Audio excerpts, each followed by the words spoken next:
Hello guys, कैसे हैं आप लोग। उम्मीद है आप लोग फिट होंगे, ज़बरदस्त होंगे, मज़े में होंगे, बढ़िया होंगे और बढ़िया तरीके से हमारे रिएक्शंस को एंजॉय कर मेरा रहे नाम है होंगे। इसमें तलाम। तो मौसिन गाइस, गाइस रमानंद सागर श्री कृष्णा एपिसोड नंबर 195 का पार्ट नंबर 1 लेकर आ चुके जो हैं गाइस लास्ट पार्ट था वो बहुत ही इंटरेस्टिंग, अमेजिंग, शॉकिंग, सैड सारा कुछ था, क्योंकि द्रौपदी जी को अपने पुत्रों का इतना तो दुख था वो हमें देखने को मिला ही। फिर उन्होंने कृष्णा जी से एक प्रश्न किया, मोहसिन भाई। उन्होंने कहा कि केशव, तुम सब जानते थे तो मुझे बताया क्यों नहीं और रोका क्यों नहीं। उन्होंने कहा कि अगर ये सब मैं ही करने लग पड़ा तो फिर मतलब कि धर्म कहाँ रह जाएगा। अगर विधाता ही ये धर्म और पक्षपात करने लग पड़ा तो धर्म का जो कोई मायने ही नहीं रह जाएंगे और सृष्टि ख़त्म हो जाएगी। तो उसके बाद एंड पे हमने मूवमेंट देखा मोहसिन भाई, बड़ा शॉकिंग बारब्रिक का।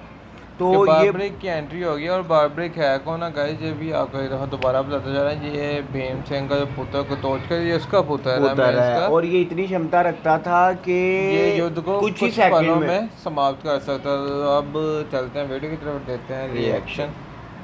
Please please. महाभारत का रामानंद महायुद्ध सागर जी अंततः समाप्त हो गया। समाप्त हो गया मानव महाभारत। जाति जब जब लोभ, दंभ और अहंकार के मद में बहकती है, तब तब मानव अपने अपने अहंकार और दंभ के प्रदर्शन के लिए आपस में एक महायुद्ध करते हैं। और हर महायुद्ध का अंत यही होता है, महाविनाश। महाविनाश, वीरता का महाविनाश, संस्कृति का महाविनाश, ज्ञान और विज्ञान की उन्नति का महाविनाश। और सबसे बड़ी विडंबना तो यह है कि लड़ने वाले दोनों पक्ष दावा करते हैं कि वो मानव संस्कृति और मानव धर्म की रक्षा के लिए युद्ध कर रहे हैं, परंतु इस महाविनाश में न वे स्वयं बच पाते हैं, न ही संस्कृति, धर्म, ज्ञान और विज्ञान को बचा पाते हैं। सब कुछ समाप्त हो जाता है। यही हाल महाभारत के इस महायुद्ध में हुआ है। इस युद्ध के आरंभ में अर्जुन ने भगवान कृष्ण से जो बात कही थी, हे मधुसूदन, यदि वो मुझे मारना चाहते हैं तो मार दे, मुझे इसकी कोई चिंता नहीं, परंतु मैं अपनों को ही मारकर पाप कैसे कर सकता हूं। यदि वो लोग लोभ से भ्रष्ट चित्त होकर अपने ही कुल के नाश से होने वाले दोषों और पापों को नहीं देख सकते तो क्या हुआ, परंतु हम तो इस युद्ध के फल स्वरूप होने वाले विनाश और विनाश से उत्पन्न दोषों को देख सकते हैं, उस पर विचार कर सकते हैं।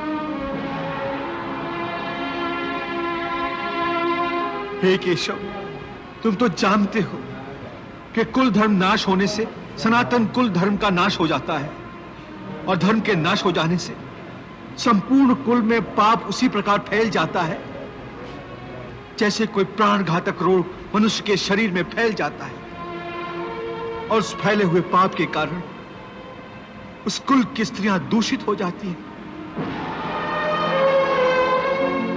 और स्त्रियों के दूषित हो जाने से वर्ण संकर संतानें उत्पन्न होती हैं, और वर्ण संकर के पाप के कारण सारा कुल का कुल नरक का अधिकारी बन जाता है। इतना ही नहीं, उनके पितरों को भी अधोगति प्राप्त होती है।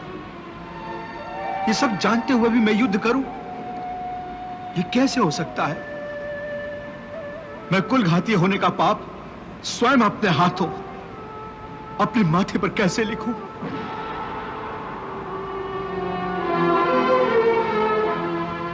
इसलिए मैं युद्ध नहीं करूंगा, मैं युद्ध नहीं करूंगा। जैसा अर्जुन ने कहा था, युद्ध के अंत में मानव समाज का ठीक वही हाल हुआ। कैसे कैसे महायोद्धा थे, कैसे कैसे महावीर थे। सारे सिर्फ पांडव ही बचे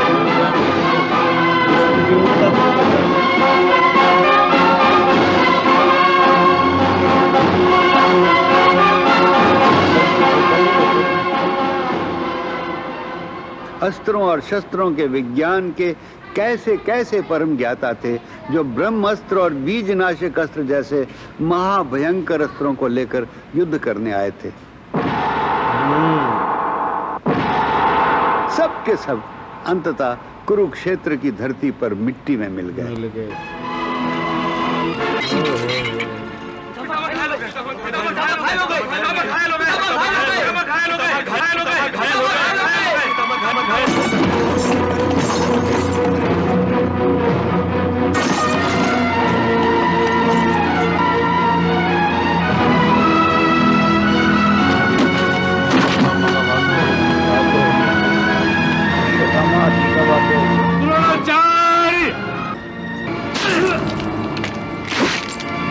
और अपने साथ ज्ञान, विज्ञान, वीरता और मानव संस्कृति की बलि चढ़ा गए।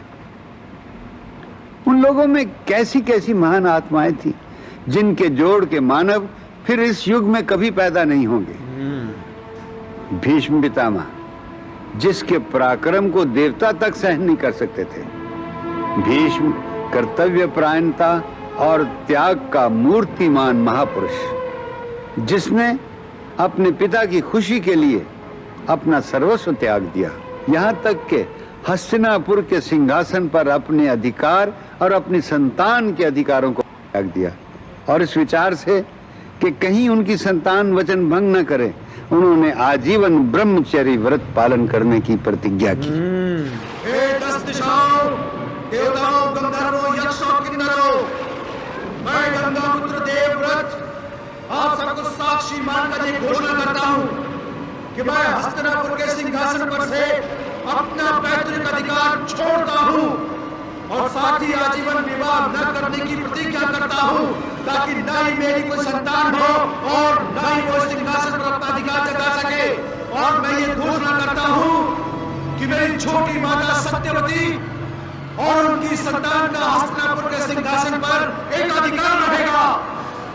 मैं गंगापुत्र देवव्रत आजीवन ब्रह्मचर्य व्रत की प्रतिज्ञा करता हूँ और साथ ही अपना सारा जीवन हस्तिनापुर की सुरक्षा में समर्पित करता हूँ। इसी भीष्म प्रतिज्ञा के कारण उनका नाम देवव्रत से भीष्म हो गया। और उसी प्रतिज्ञा के कारण न चाहते हुए भी दुर्योधन की ओर से युद्ध करने के लिए वो विवश हुए। परंतु चूंकि धर्म का साथ देना भी आवश्यक था, इसलिए उन्होंने स्वयं पांडवों को वो तरीका बता दिया जिसके द्वारा उनका वध आसानी से किया जा सकता था। इस धरती को निष्पांडव बनाने की मेरी प्रतिज्ञा के अनुसार युद्ध भूमि पर मैं कल अवश्य हथियार उठाऊंगा, परंतु मैं किसी स्त्री के आगे हथियार नहीं उठाता। स्त्री को अपने शस्त्र के लक्ष्य पर देखकर हथियार नीचे कर लेता हूं। और यही वो समय है अर्जुन, जब तुम अपने प्रहार से, अपने बाणों से मेरा सीना छलनी कर सकते हो।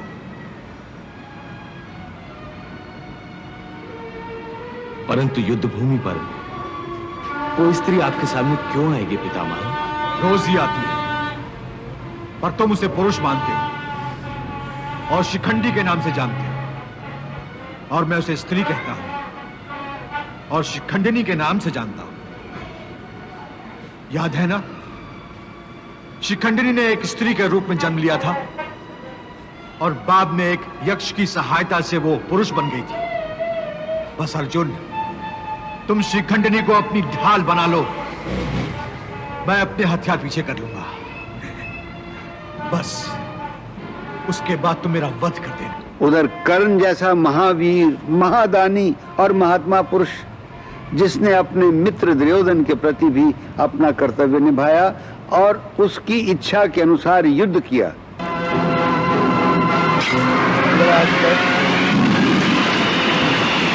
पांडव को पता नहीं क्या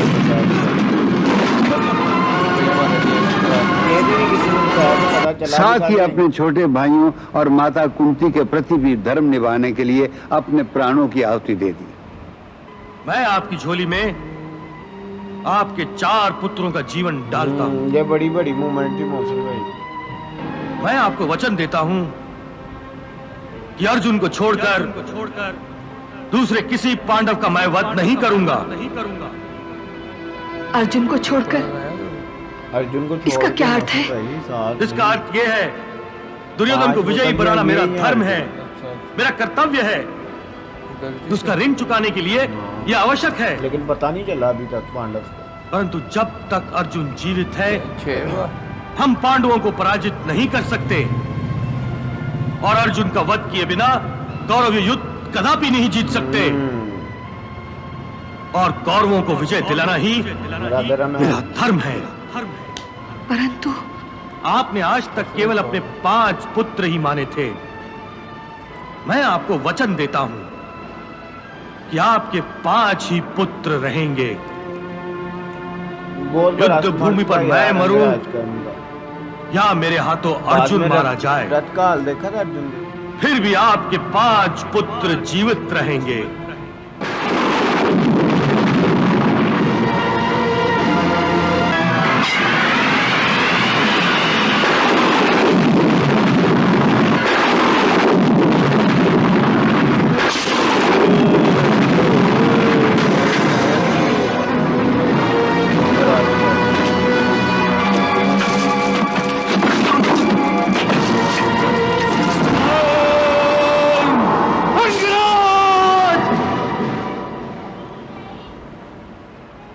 ये कह सकते हैं कि इस भयंकर तबाही के बीच भीष्म, कर्ण और द्रोण जैसे महामानवों ने सुखने की धर्म मुंडी की और रक्षा देखी की। किसी हद तक वो धर्म को बचा पाए, परंतु धर्म के तराजू में यदि तोला जाए तो वो भी पूरी तरह धर्म पालन में सफल नहीं हुए।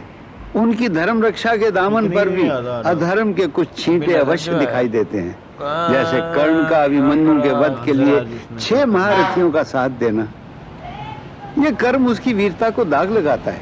अभिमन्यु ये देशका को दाग लगाता है, देश का एक ये और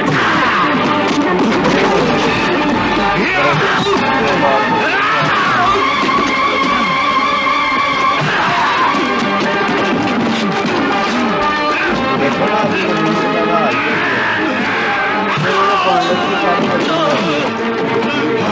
पांडव के साथ मेरे पुत्र लक्ष्मण की हत्या की थी तूने। ये ले,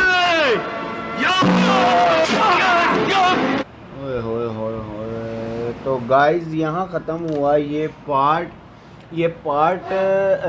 रमानंद सागर जी से स्टार्ट हुआ। तो रमानंद सागर जी बता रहे थे कि यहाँ युद्ध समाप्त होता है और एक दफा वो दोबारा जो युद्ध के दौरान हमें जो बड़ी मोमेंट्स थी वो बता रहे थे। जो बड़े बड़े पराक्रमी योद्धा का वध हुआ वो एक दफा उनका दोबारा हमें समर्थ flashback बता रहे में थे कि देखने को मिला। दोबारा युगों युगों तक इस तरह के योद्धा आपको देखने आप को देखें ना, उन्होंने नहीं स्टार्ट कहाँ से मिलेंगे। लिया जब युद्ध का आरंभ होने जा रहा था। अर्जुन की स्थिति उन्होंने बयान की कि जब अर्जुन कह रहा था मैं अपनों का वध किस अर्जुन तरह कर सकता हूँ। बड़ी मुश्किल से संभला था वो, तो सिर्फ कृष्णा जी इस ही युद्ध उसको के दरमियान सबसे ज्यादा पार्ट्स वो गुजरे हैं वो अर्जुन पर ही गुजरे हैं। जब बिल्कुल। अर्जुन का हृदय उन्होंने स्थिर स्थिर किया हुआ है। अच्छा, ज्ञान देने के बाद भी कितनी बार वो विचलित हुआ है। विचलित हुआ है।